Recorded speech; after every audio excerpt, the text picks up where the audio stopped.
أما بعد قال النبي صلى الله عليه وسلم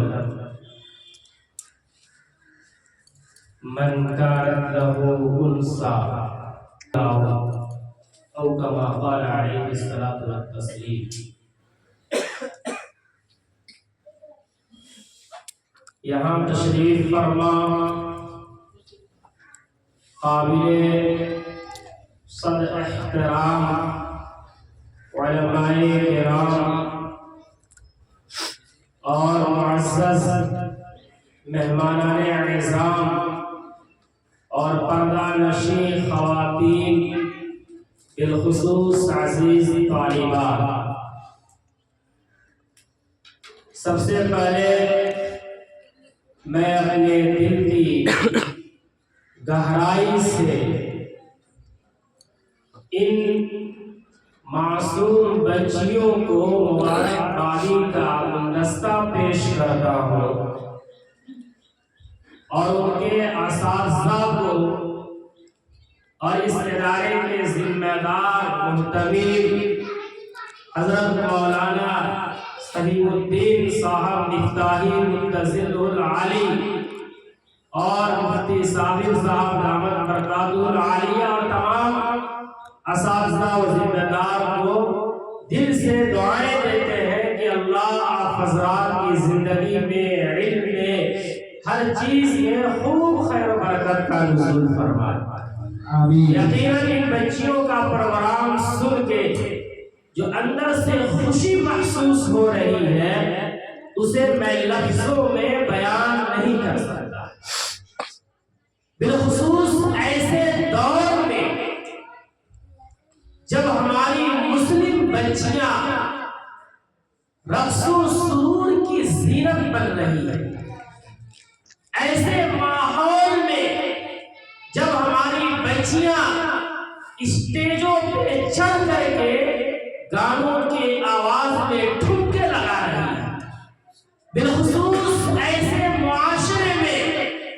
جہاں دینی تعلیم بچیوں کو دینا ایک عیب تصور کیا جائے، نقاب پہنانا، حجاب پہنانا،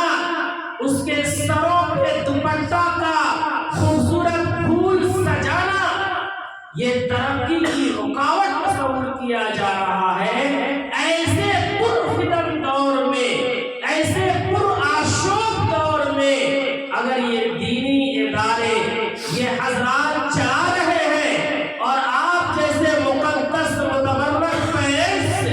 اپنی بچیوں کو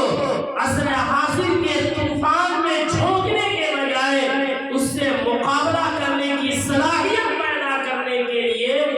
اس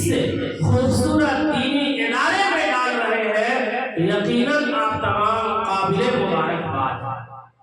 اور آپ وہ خوش نصیب ہیں جن کی خوش بختی کو مجھ جیسا آدمی بیان نہیں کر سکتا ہے. اس لیے اللہ سے دعا ہے کہ اللہ آپ تمام کو بہتر اجر عطا فرمائے.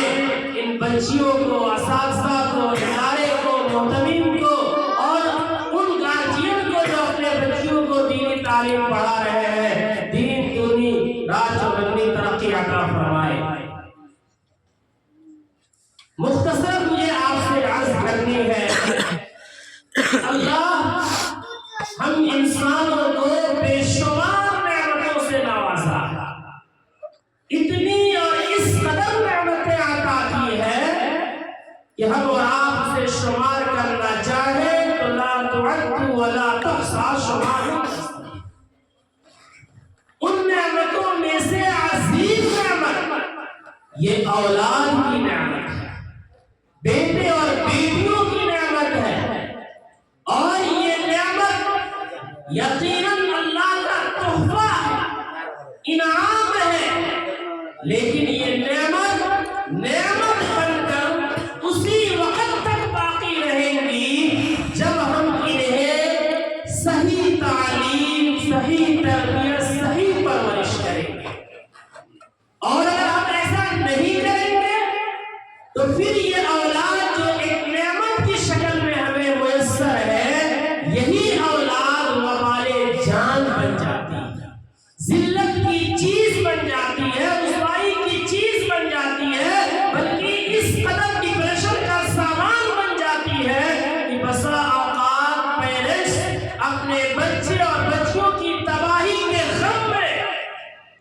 خودکشیاں کر بیٹھتے ہیں، ہارٹ اٹیک آ جاتا ہے۔ اس لیے اللہ نے اگر ہمیں اولاد دی ہے، خواہ وہ بیٹا ہو یا بیٹی ہو، تو یہ اللہ کی امانت ہے، اس امانت کی پاسداری کریں۔ اس کا یہ مطلب نہیں ہے کہ ہم اپنی اولاد کو جیسی تعلیم چاہے، جیسی تربیت چاہے، جیسی پرورش چاہے، جیسا لباس چاہے، جیسا ماحول چاہے، انہیں دیتے چلے جائیں۔ ایسا ہرگز نہیں ہے، یہ رب کا ایسا تحفہ ہے جو امانت ہے، اور اس امانت کے بارے میں کل قیامت کے بارے میں ہم سے اور آپ سے معاوضہ ہوگا، پوچھا جائے گا۔ اگر ایک باپ نمازیں پڑھتا ہے، روزے رکھتا ہے، جماعت میں جاتا ہے، دینی تمام کام کرتا ہے، لیکن اگر وہ باپ اپنے بچے اور بچیوں کی صحیح تعلیم نہیں کرتا، صحیح تربیت نہیں کرتا، صحیح پرورش نہیں کرتا، بیٹی ہے اسے پردہ اور حیا کی تعلیم نہیں دیتا، چاہے وہ جتنی زیادہ عبادتیں کر لے لیکن وہ جنت میں نہیں جا سکتا، وہ کامیاب نہیں ہو سکتا ہے، اس لیے کہ اس باپ سے اس کے بچوں کے بارے میں پوچھا جائے گا۔ اسی وجہ سے قرآن مقدس میں اللہ نے فرمایا کہ یا ایھا الذین آمنوا قوا انفسکم واہلیکم نارا وقودها الناس والحجارہ، کہ اے ایمان والو تم اپنے آپ کو بچاؤ، اپنی اولاد کو بچاؤ، آگ سے بچاؤ۔ کس آگ سے؟ جس آگ کا ایندھن کوئی پیٹرول نہیں ہے، کوئی ڈیزل نہیں ہے، کوئی کوئلہ نہیں ہے، لکڑیاں نہیں ہے، بلکہ جس آگ کے ایندھن نافرمان، فاسق اور فجار انسان ہوں گے، اور وہ پتھریں ہوں گے جن کی پرستش اور پوجا کی جاتی ہے۔ اس کا مطلب یہ ہے کہ جیسے ایک انسان کے لیے نماز کا پڑھنا، روزے کا رکھنا، مال ہونے پہ زکوٰۃ کا دینا، استطاعت ہونے پہ حج کا ادا کرنا فرض ہے، ایسے ہی پیرنٹس کے اوپر یہ فرض ہے جو اپنی اولاد کو، اپنے بیٹے اور بیٹیوں کو جہنم کی آگ سے بچانے کی کوشش کرے، اور کوشش کا واحد راستہ یہ ہے کہ ہم اپنے بچوں کو، اپنی بچیوں کو دین کی تعلیم، دین کی تربیت کے زیور سے آراستہ کریں۔ اگر انہیں اسکول میں ڈالتے ہیں تو ڈالیں، انہیں انجینئر بنانا چاہتے ہیں بنائیں، ڈاکٹر بنائیں، جو چاہیں بنائیں، لیکن اس سے پہلی ذمہ داری یہ ہے کہ ہم انہیں پکا سچا مومن اور مومنہ بنائیں، انہیں اپنے مکاتب میں بھیجیں، مدارس میں بھیجیں، جہاں وہ جا کر کے اپنے دین کو سیکھ سکے، ایمان کو سیکھ سکے، حیا کو سیکھ سکے، اپنے عفت اور عصمت کی پاسداری کیسے کی جاتی ہے ان چیزوں کو سیکھ سکے۔ اور یہ چیزیں آپ کو مدارس، مکاتب، یہ چھوٹے چھوٹے ادارے، یہ چھوٹے چھوٹے مکاتب ہی میں مل سکتی ہے، دوسری جگہ آپ کو یہ چیزیں نہیں مل سکتی۔ آج ہمارے معاشرے میں اولاً تو تعلیم نہیں دی جاتی، اگر دی بھی جاتی ہے تو دنیا کی تعلیم ایک طرفہ دی جاتی ہے، اور اگر دینی تعلیم ہم دیتے بھی ہیں تو بچوں کو تو دیتے ہیں لیکن بچیوں کو دینا فضول سمجھتے ہیں۔ بچوں کی تعلیم پہ لاکھوں روپیہ خرچ کر ڈالیں گے، لاکھوں روپیہ اس کے اوپر لٹا دیں گے، لیکن جب بچی کی بات آتی ہے تو بعض ایسے لوگ ہیں جو کہتے ہیں کہ اسے زیادہ پڑھنے کی کیا ضرورت ہے، تھوڑا بہت پڑھ لے گی اس کا بیڑا پار ہو جائے گا۔ ایک بہت بڑا دھوکہ ہے، یہ جہالت پر مبنی بات ہے، یہ گمراہ کن نظریہ ہے۔ یاد رکھیں، ایک لڑکے کو جتنا سنوارنا، سدھارنا، انہیں اعلیٰ بنانا ضروری نہیں ہے، اس سے کہیں زیادہ یہ ہے کہ ہم اپنی بیٹیوں کی صحیح تعلیم کریں، صحیح تربیت کریں، اس لیے کہ ایک بیٹی اگر پاکیزہ بنتی ہے، ایک بیٹی اگر باحیا بنتی ہے، ایک بیٹی اگر اپنے سروں پہ دوپٹہ سجانے والی بنتی ہے، ایک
ایک واقعہ سنا کے میں ختم کروں گا کیونکہ وقت بہت کم ہے.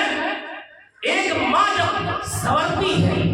ایک بیٹی جب سدھرتی ہے تو کیا انقلاب برپا ہوتا ہے.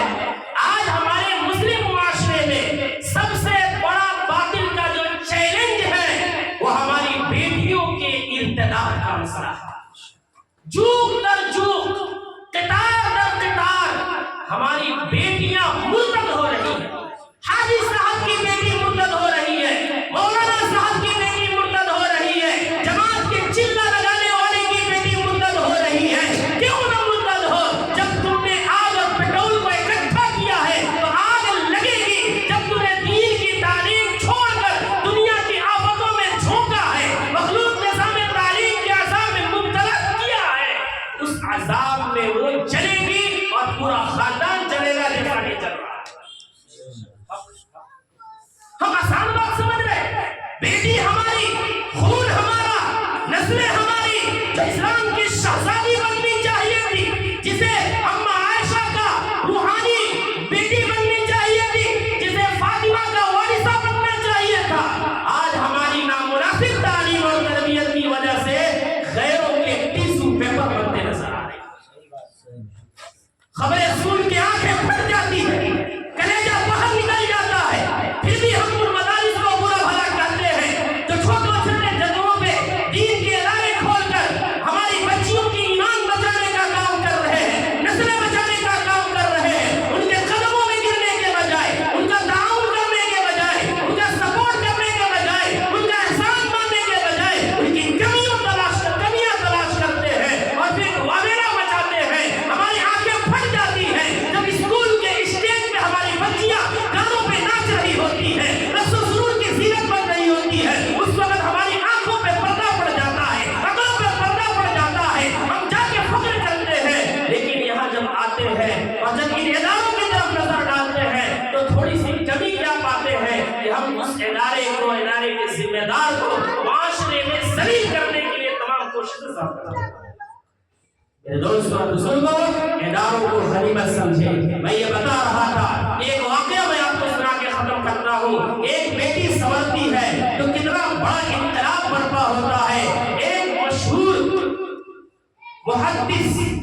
فقیہ گزرے ہیں، حضرت امام ربیعہ رحمۃ اللہ علیہ.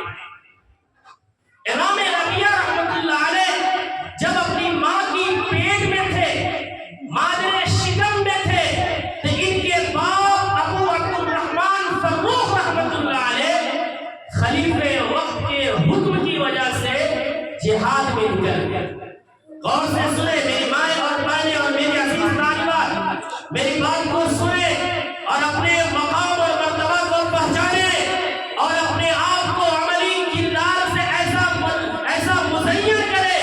کہ آپ اسلام کی شہزادی بن سکیں، اسلام کا پرچارک بن سکیں، اسلام آپ کی گود میں کھلے کھیلے پلے بڑھے، اس کا آپ جو ہے کردار ادا کر سکیں. حضرت ابو عبد الرحمن فروخ میدان جہاد میں چلے گئے. جاتے وقت اپنی بیوی کو 30,000 اشرفی دے کر کے چلے گئے. حالات ناسازگار ہوتے گئے، لڑائی کا سلسلہ بڑھتا گیا. ایک لمبے عرصے تک ابو عبد الرحمن فروخ میدان جہاد میں لگے رہے. جب میں یہ لگے رہے حالت ہوتی ہے، چونکہ امام ربیعہ کی ماں ابو عبد الرحمن فروخ کی بیوی ایک دیندار بیوی تھی، ایک دینی تعلیم یافتہ ماں تھی، پاکیزہ ماں تھی، باشعور ماں تھی، باحیا ماں تھی. اپنے شوہر کی، اپنے خاوند کی غیبوبت میں خیانت کرنے والی نہیں تھی، ایک امانت دار ماں تھی. جب امام ربیعہ پیدا ہوئے ہیں تو انہوں نے ان کی تعلیم دی، ان کی تربیت کی، ان کی پرورش کی، یہاں تک کہ امام ربیعہ وقت کے امام بن گئے.